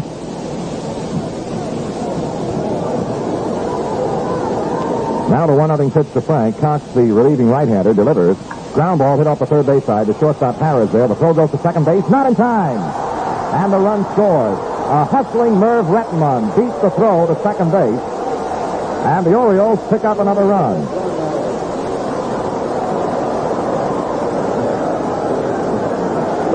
Frank Robinson reaches on the fielder's choice. He is also credited with a run batted in. And the Orioles lead the Senators now by a score of 2-0. Hara took the ground ball and drilled a throw to second baseman Cullen, but Rettenman on sheer hustle beat the throw. Bases remain loaded, and here is Brooks. Swing and a foul ball out of play behind the plate. Strike one. The run is charged to the now departed Jim Shellenback. And the Orioles have a 2-0 lead over the Senators here in this top half of the seventh inning. And runs and base hits are a lot tougher come by here in the nightcap than they were in the first game, as the Senators pounded out 15 hits in the first game and beat the Orioles 8-6. Brooks is 0 for 3 in game number 2 this evening. Twice fly to center and top to the second baseman. The pitch, low and a ball. 1 ball, 1 strike to Brooks Robinson.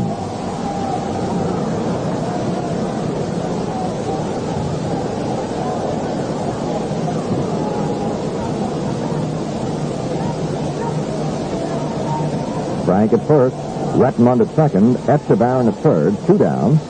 And Cox ready to go now with a 1-1 offering to Brooks Robinson.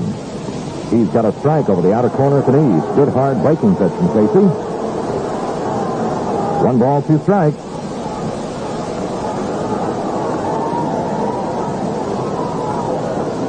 Frank Robinson's knocked in 4 runs in the series so far. We've got 2 more games to go. A single tomorrow night, a single Thursday night.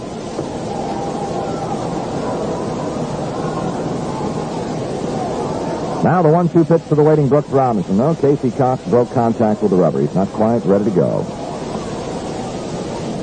And now the big right-hander seems all set. The look to third, the move, and the 1-2 to Brooks. Here's a looping fly ball down the first base side and foul ground, and under it is first baseman Minter for the final out.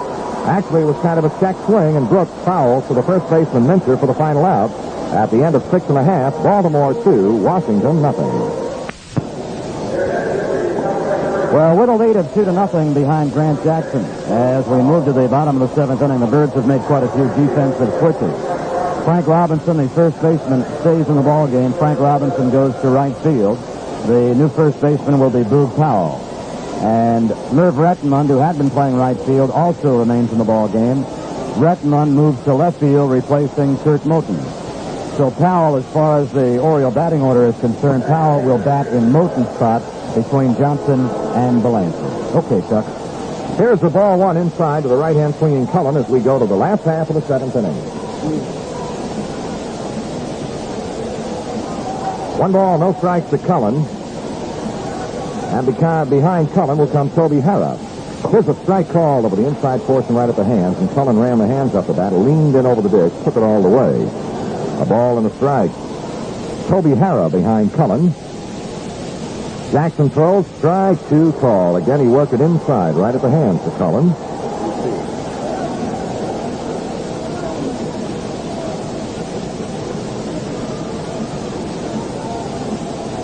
Now the 1-2 pitch coming.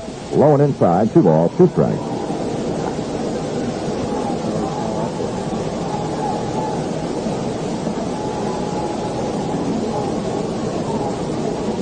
Jackson's 2-2 offering to Cullen. A swing and a foul on the netting behind the plate. Not a full swing. It looks as though Tim tried to stop it and didn't get the bat out of the way. The right-handed Tommy Dukes is staying loose in the Oriole bullpen. Jackson in his first start of the year for the Orioles, now working in the bottom of the seventh inning with a 2-0 lead. The 2-2 to Cullen. Strike 3 on a foul tip of a check swing. Cullen stopped the swing, and the ball just nicked the bat, and Echevarren squeezed it, and Jackson knocked his strikeout number 7. And now here comes Toby Hara in last night's Oriole victory in a losing toss. This young man had 2 hits in 4 trips. And on the season, Toby Hara is hitting .254. Right-handed batsman is Toby.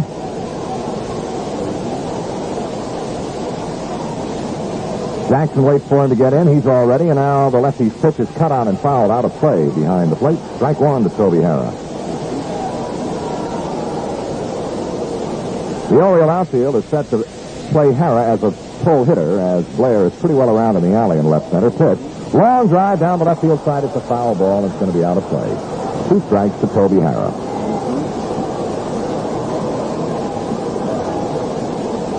0-2 the count.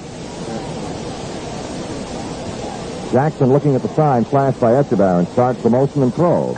Here's a line drive base hit into center field. And Toby Harrah has a 1-out single to get the Senators started here in the bottom of the 7th inning.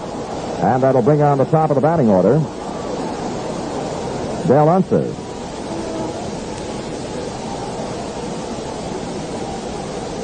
Andy Echebarren is making some signs to manager Earl Weaver. And if I read the signs correctly, it's indicating the fact that Jackson has come up with some kind of a blister, perhaps, on his throwing hand. And Echebarren wants manager Earl Weaver to go out there and take a look at it. And Weaver and plate umpire Russ Getz are there doing just exactly that. Now, I don't know whether this can be ruled an injury visit or whether it's going to be a charged visit for manager Earl Weaver. Weaver has looked at it. Jackson, a little bit of the nodding of the head as if to say, yeah, I think I'm okay. And it apparently has something to do with the throwing hand, and the guess would be, naturally, with a blister. But Echebarren wanted his manager to get out there and take a look at this thing, and they are now apprised of the situation. Tommy Dukes is going pretty good in the Oriole bullpen. And the left-hand swinging Dale Unser. On at first base, Toby Harrah. Jackson's pitch, bunted. Off the third base side, it's going to be in foul ground, and Echebarren picks it off quickly. Unser's bunt attempt drifts foul down the third base side, and Echebarren pounced on it. 1 strike to count to Dale Unser. Unser has had 1 hit in 9 trips coming into this ball game, and now stands there with a total of 1-12. He had a 7-game hitting streak stopped by the Orioles in the first game tonight.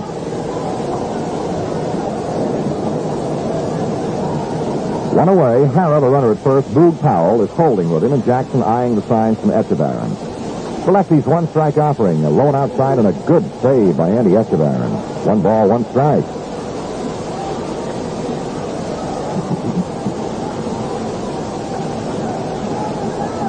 Well, a pretty good crowd of 11,072 now begin to jump into the ball game here in Washington. So 1-1 to Unser. Strike 2 called as Jackson again poured it over the outside portion right around the hand.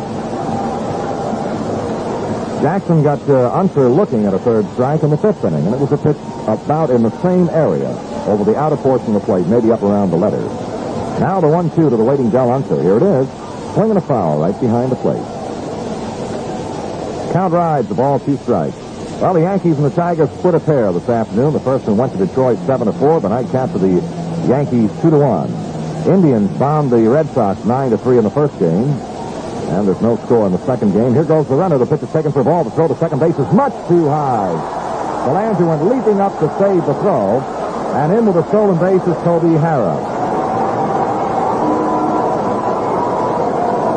That'll be his 2nd steal of the year. So Toby Harrah steals 2nd, and the count now, 2 balls, 2 strikes to Dale Unser.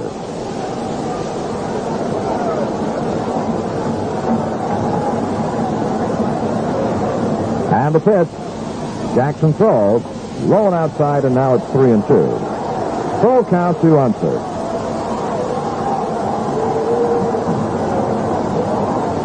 Dukes is ready in the Oriole bullpen. This is quite a stint for Grant Jackson. He's been strictly a reliever this year, and his payoff, 3-2 to Unser. Swinging a ground ball at the second baseman Johnson. Almost bad hopped over his head. He gloved it, firing to Powell for the 2nd out of the inning. And on the play, down to third base, goes Toby Harrah. 2 down, and the batter now will be Dave Nelson.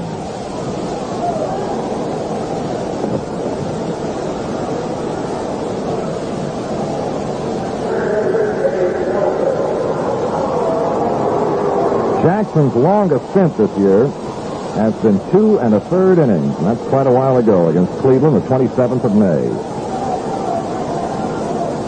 The pitch to Nelson, inside, right up around the letters, and Dave spins back out of the way. Ball 1. Time called. Manager Earl Weaver figures that this might be the time to go get Grant Jackson, and the problem appears to be some sort of a hurt to the pitching hand. Whether it's a blister or what it might be, I'm not too sure. But manager Earl Weaver has gone to the mound. Andy Etchebarren is also out there with him. These are tough moments for a manager and for a pitcher. Naturally, any pitcher worth his salt just will, fight to stay in the ball game. He'll say anything to his manager in an effort to get the manager to change the mind.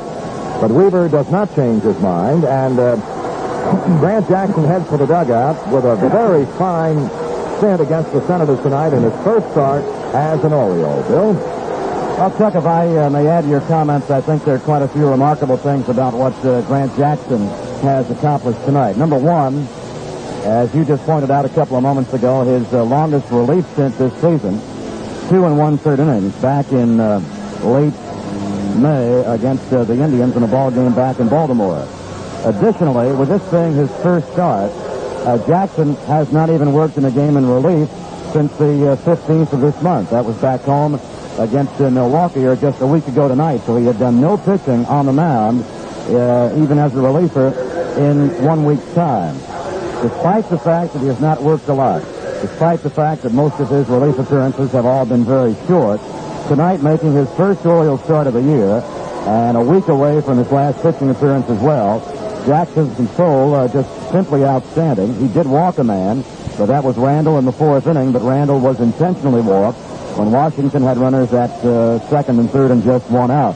And it was there that perhaps Jackson was at his very best, because when he walked Randall to load him up with only 1 out, he got Cullen on a pop-up and then also retired the side to get out of the damage and leave the mound with the bases loaded and keep the ball game scoreless at 0-0. Since that time, and running through now in the bottom of the 7th inning, Jackson has recorded 7 strikeouts. So the count of 1 ball and no strikes to Dave Nelson. For a couple of reasons, I'm sure, Weaver has brought on Dukes to replace Grant Jackson. The one thing among others that Weaver would like to avoid, since there are 2 men out, and since Dave Nelson is the batter, and since they've got a runner at third base, Harris, these have all been very short. Tonight making his first Orioles start of the year, and a week away from his last pitching appearance as well, Jackson's control just simply outstanding. He did walk a man, but that was Randall in the 4th inning, but Randall was intentionally walked when Washington had runners at second and third and just 1 out. And it was there that perhaps Jackson was at his very best, because when he walked Randall to load him up with only 1 out, he got Cullen on a pop-up and then also retired the side to get out of the damage and leave the mound with the bases loaded and keep the ball game scoreless at 0-0. Since that time, and running through now in the bottom of the 7th inning, Jackson has recorded 7 strikeouts. So the count of 1 ball and no strikes to Dave Nelson. For a couple of reasons, I'm sure, Weaver has brought on Dukes to replace Grant Jackson. The one thing among others that Weaver would like to avoid, since there are 2 men out, and since Dave Nelson is the batter, and since they've got a runner at third base, Harris, he would like to avoid having Frank Howard come up with 2 men on, because if Nelson gets aboard, that's exactly what would happen. So Dukes backed into a corner somewhat, comes on with a count of 1 ball, no strikes to Nelson, trying to retire Nelson, trying to get out of the inning, trying to keep the 2-0 lead, and trying additionally to avoid facing Howard here in the 7th inning. Bill, that's extremely well put, and here is Tommy Dukes with a swing and a miss from Dave Nelson, and you talked about not getting Nelson aboard to get Howard to the plate. Dukes is now making his 14th appearance of the year, and he's only walked 3 batters, so he throws strikes. The pitch, swing and a miss, 2 strikes. As a matter of fact, the last time Tommy crossed the line and got in the ball game, he came in with 1 out and the bases loaded against Milwaukee and struck out Pena. Well, we have 2 down. The runner at third base is Hara, and a ball and 2 strikes to count to Nelson. The right-handed Dukes fires, swing and a miss, and he struck him out. A foul tip, evidently, but Etchebarren squeezes it, and how's that for relief pitching? At the end of 7, it's Baltimore 2, Washington nothing. For those of you who have been listening to our second game broadcast from the very beginning, you may remember a comment we made earlier tonight about some severe foul tips that were taken on the chest protectors of both the plate umpire Getz and catcher Casanova real early in the ball game, and we were wondering and thinking out loud, I wonder who was the first one ever to wear a chest protector. Well, thanks to Mr. Tom Gibbs of Pikesville, Maryland, we have found out. First man to ever wear a chest protector was Charles Bennett of the Detroit Wolverines. And the year, 1885. I should have remembered that, Bill. You normally do. Here we go with Dave Johnson, and the ball one is down low. Dave tonight has been up 3 times, delivered with a base hit, a double in the 4th inning. And the right-handed Cox fires again a breaking pitch cut on and foul behind the plate. A ball and a strike to Dave. Dave leads the ball club in doubles. He hit his 13th double in that 4th inning. Casey Cox wants another baseball, and Russ Getz, a very fine plate umpire, provides him with one. You missed the first game final. It was Washington 8, Baltimore 6, and the Senators thumped the Orioles for 15 hits. The 1-1. High. Ball 2. 2 balls and a strike to Dave. We're in the top of the 8th inning on the nightcap. The 2-1 pitch. High fly ball right field way. Cutting over comes Del Unser. Coming on now toward the foul line. Unser is there and makes the catch 1 away. And now we got Boog Powell, who is batting in the spot normally occupied by Kurt Moulton. And Boog had a fine first game. He knocked in a pair of runs. And he had 2 hits in 4 trips. And a total of 6 in the series with 5 runs batted in. Ball 1 is high and outside to Boog.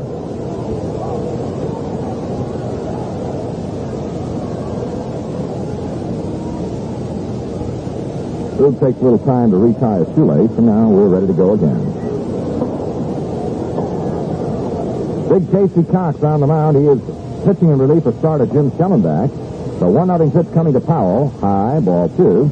Both starters, Shellenback and Grant Jackson, did an outstanding job for their respective managers tonight. The Orioles lead by a score of 2-0. Though the Senators have out-hit the Orioles 7-6. The 2-0 to Powell. He looks at a strike. 2-1.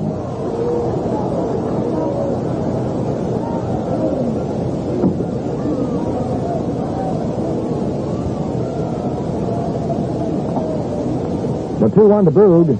Breaking ball low and inside. Run the count up now at 3 balls and strikes.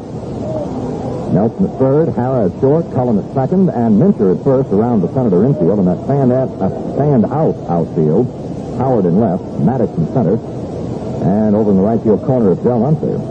Cox is 3-1, high, ball 4, and Powell is reached again. A 1-out walk to Boog Powell will bring in Mark Belanger. And Mark shows 5 hits in the Washington series. 1 for 4 in the first game. It was a double, and he scored a run.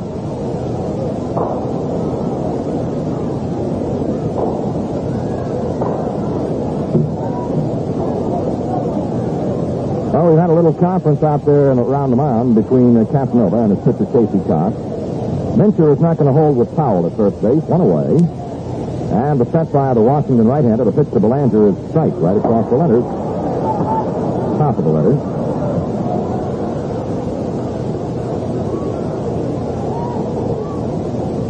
Gets one of the newer American League umpires, and he's a highly respected young umpire, as Russ gets. And the American League is acquiring quite a few good new umpires. The pitch, low and outside, ball 1. 1 ball and 1 strike. Boog Powell with a false start to second base. And I guess he's remembering the stolen base he had in the first game. We still owe you that station break, and we'll get it momentarily. Now the 1-1 to the waiting Mark Belanger. Fly ball, right field way. Coming up with the ball is Unser, and he's in position to make the catch and does so for the second out, and we take a station break. This is the Baltimore Orioles baseball network. Andy Etchebarren in to face Casey Cox now, and Andy has 1 for 3 tonight in the second game. He was a pinch hitter in the first game and failed to hit. 2 away. Powell at first base. The Orioles 2, the Senators nothing. The pitch to Etchebarren. Line drive into right field, and coming on is Unser. He can't get there. It drops for the base hit. Holding second is Boog Powell. It's Etchebarren. Slaps a single into right field, and that'll bring out the new Oriole reliever, Tommy Duke. Duke's on the year has been to the plate 5 times with a base hit, and he has 2 runs batted in. That base hit was a double. Casanova and Casey Cox again had a little bit of a meeting before pitching to Duke.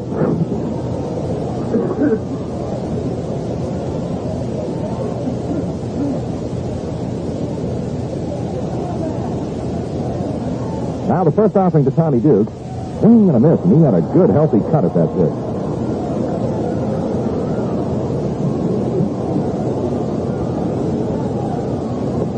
And the one-strike offering to Tommy, a right-handed swinger is Dukes. Cox with a long, intent look to Casanova. Now ready to go, and his one-strike pitch. Fly ball into shallow right. Back goes the second baseman Cullen. He's there to make the catch, and that'll be the final out of the inning. At the end of 7.5, Baltimore 2, Washington nothing. Well, with the Orioles leading 2-0, before we go to the bottom of the 8th inning, let's run the American League scoreboard. First of two at Boston, the Indians whacked the Red Sox 9-3. The second game, nonetheless, is scoreless.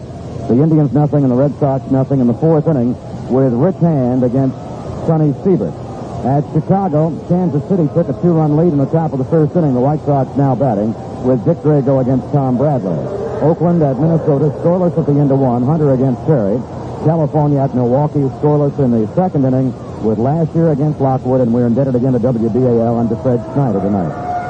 All right, Bill, here is the big one, Frank Howard, and Tommy Dukes' first offering, cut on and missed, strike one.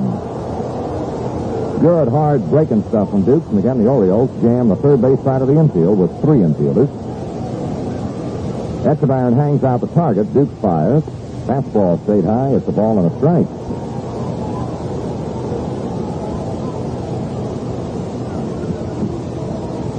Right back with a 1-1 to Howard. Swing, and he didn't get it. A ball and 2 strikes.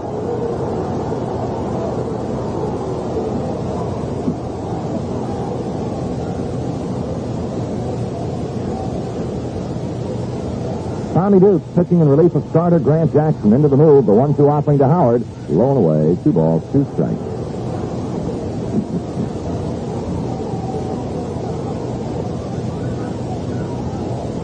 And the 1-2 pitch to Frank. Swing and a foul tip out of the mid of the catcher, Andy Etchebarren, so Howard stays alive.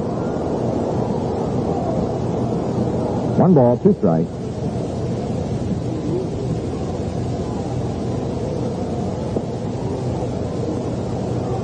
Dukes is ready to go again. The rocking right-hander brings the arm down. His pitch struck him out. Swing and a miss, and Howard goes down.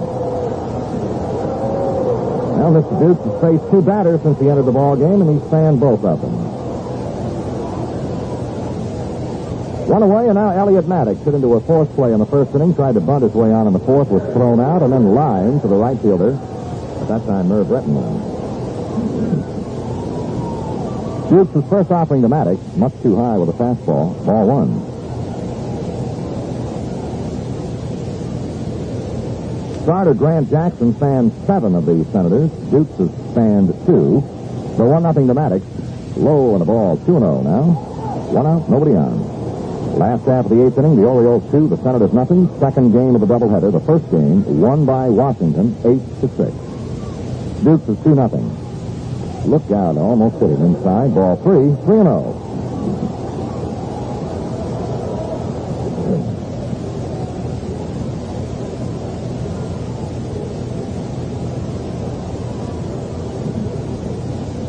The 3-0 pitch. Strike is called, and Dukes kind of took a little off it in an effort to get it in, and Maddox was taking all the way.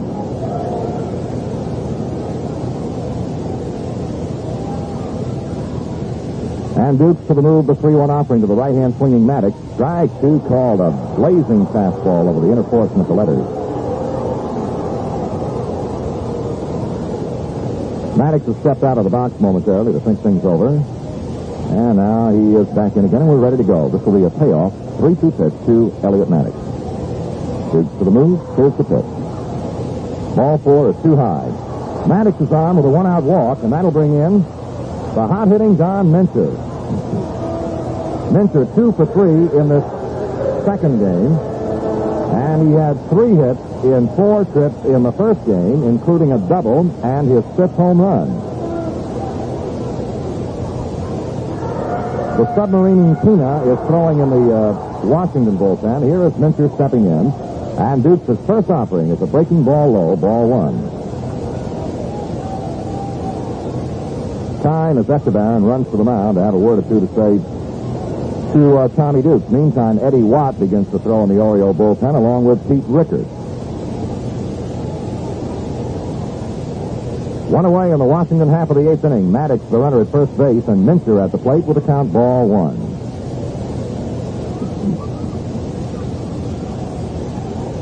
Here is Dukes to the set position, and the right-hander's pitch is outside.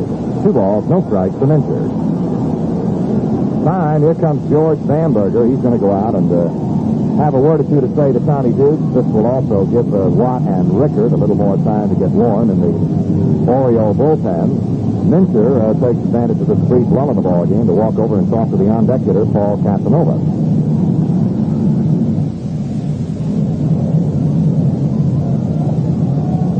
Well, the Orioles and the Senators will go at it again tomorrow night here at RFK Stadium.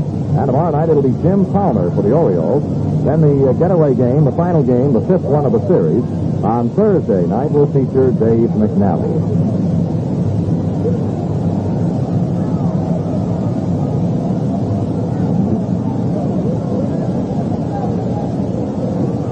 Dick Bosman is the starter for the Senators tomorrow night against Palmer.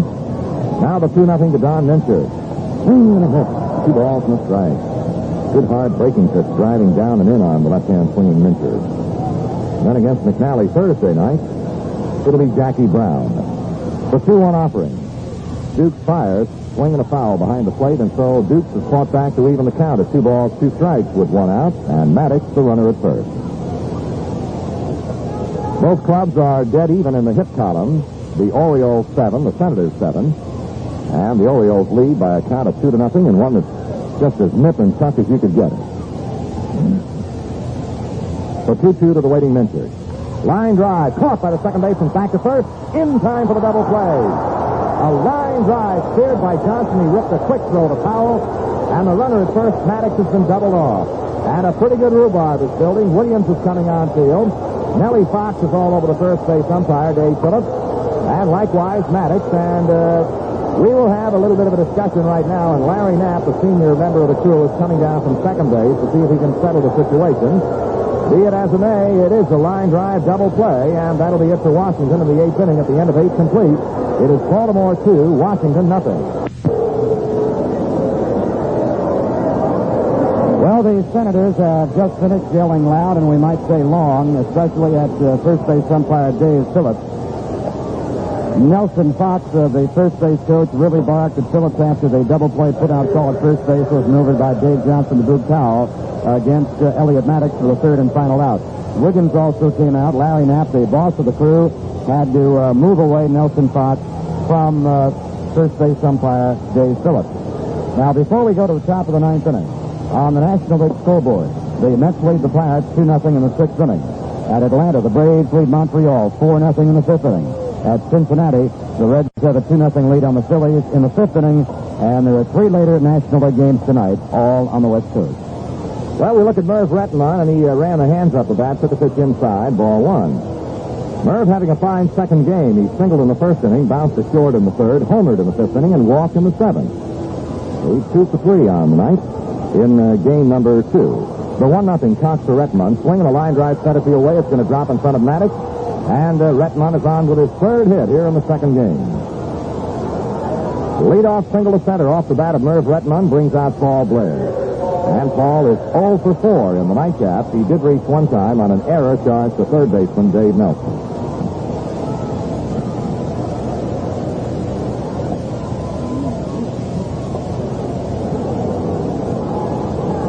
Casey Cox wants now to have a word or two with Paul Casanova, so he walks 3/4 of the way down to the plate and then is joined by Casanova. And they're just standing with their backs to the plate having a bit of a conversation. While Mincher and Merv Rettenmund are doing a little talking down their first base way. Meantime, Paul Blair patiently waits for Casanova and Cox to get ready. Hits the ball. He squares the bunt, takes the strike called. Outside corner to knees. Strike 1 to Blair. Nobody out. Rettenmund the runner at first. And a real tense, taut battle here in game 2 between the O's and the Senators. The pitch to Blair. He bunts, and it's right back toward the mound. Grabbed by Casey Cox. No throw to second. The throw goes to first base, where Cullen takes it. And the sacrificing Blair has been retired. Pitcher to the second baseman, covering at first. On to second, Rettenmund. to the plate, Frank Robinson. Riddleberger and Janeski are throwing in the Washington bullpen. Janeski started the first game tonight for Washington. One away, Rettenmund, the runner at second base. Frank Robinson at the plate. First base is open, and the Senators are going to put him on. He will be given an intentional walk. That'll bring up Brooks Robinson. And Brooks in the second game tonight is 0 for 4. And he was 0 for 2 in the first game. But he did walk 3 times. And even with 3 walks, Brooks still failed to score a run. Bill? Yes, if I can have a moment and just get back to the comment about the argument that came off at first base between Nellie Fox of the Senators and Dave Phillips. Quite a bit of the debris came out of the stands, especially back of the Washington dugout. And ironically enough, some of that debris hit a couple of the Washington ball players. Here is Brooks Robinson, one away. Frank at first and Merv Rettenmund at second base. Casey Cox in relief of the starter, Jim Shellenback. All ready to go with his first offering to Brooks Robinson. Fly ball, well hit, deep left. Frank Howard going back on the warning track in front of the fence. A one-handed grab by the big Washington left fielder. Well, that's 2 of them tonight that Brooks has made a bid for a home run. He sent Howard right to the wall, and the big man reached up and made the one-handed grab. And in the first game tonight, he chased Unser up against the barrier in the right field corner to grab his fly ball. 2 down in the top of the ninth. And now second baseman Dave Johnson. He is 1 for 4 here in the second game, and Dave sat out the first one. His 1 hit, a 2-base hit, back in the Orioles' 4th inning.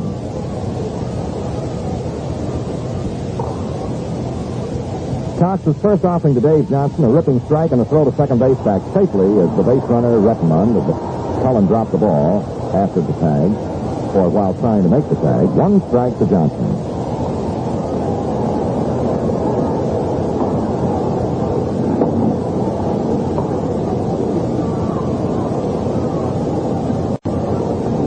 To look in for the sign by the right-handed Cox. He's ready. The 1-strike offering to Johnson, swinging a foul to the screen. 2 strikes.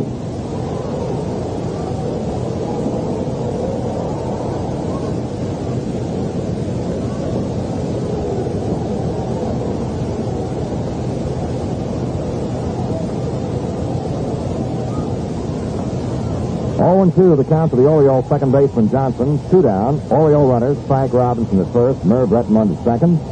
And Cox ready to go. Out of the steps to the pitch. Low and away, and a good save from Casanova. 1 ball, 2 strikes.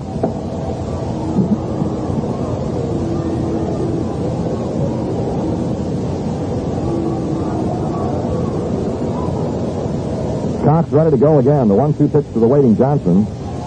Strike 3 is called. Johnson is called out of strikes, and that's it for the Orioles in their half of the ninth. At the end of 8 1/2, it's Baltimore 2, Washington nothing.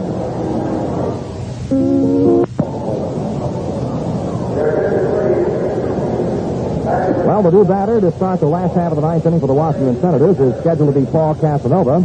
In his stead, however, comes Larry Bittner. Bittner will be the pinch swinger for Casanova as Watt and Rickard are ready in the bullpen. Up on the mound is Tommy Dukes, and here is his first offering, the left-hand swinging Bittner. Strike over the outside corner at the knees. Bittner hitting .254 on the year. And he had 1 for 4 in the opening game of the series. Dukes is right back with a good fastball over the inner portion down around the knees, and Bittner is behind in the count now, 0-2.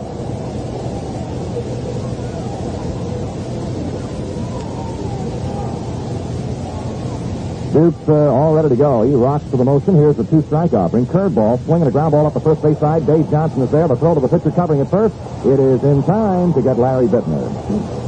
Johnson got to the ground ball on the outfield grass and made a good throw. Made a good throw to the pitcher Dukes covering at first base for the first out in the bottom of the ninth inning. And we have Tommy McCraw now batting for Casey Cox. McCraw on the year is hitting .238, a left-handed swinger, as was Bittner. And Dukes his first offering. Breaking ball low, ball 1.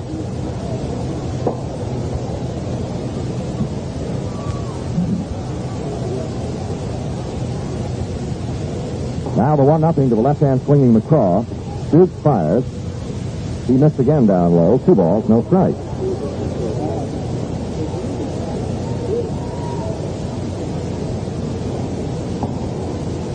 The 2-0. Low again, ball 3 to McCraw.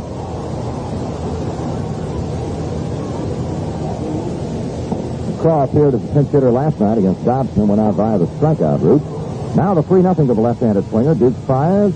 High, ball 4. And McCraw is on with a walk.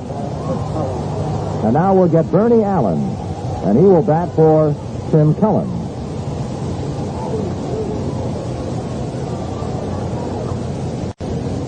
Allen appeared in the first game tonight and delivered 1 hit and 2 trips to the plate.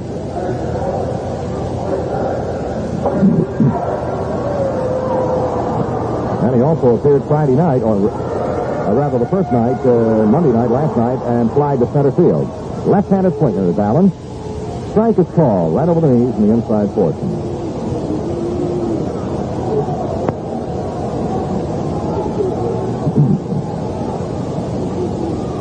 Powell is not holding with McCraw at first base, but set by Dukes. The 1-strike pitch, high fly ball, right field way. With Frank Robinson coming on. Back goes the second baseman Johnson. It's Johnson, the second baseman, making the catch for the second out of the inning. 2 down, and now Toby Harrop. And Toby Harrop's only plate appearance in the second game in the 7th inning, throwing single to center field. Here is Harrop. Right-handed batsman.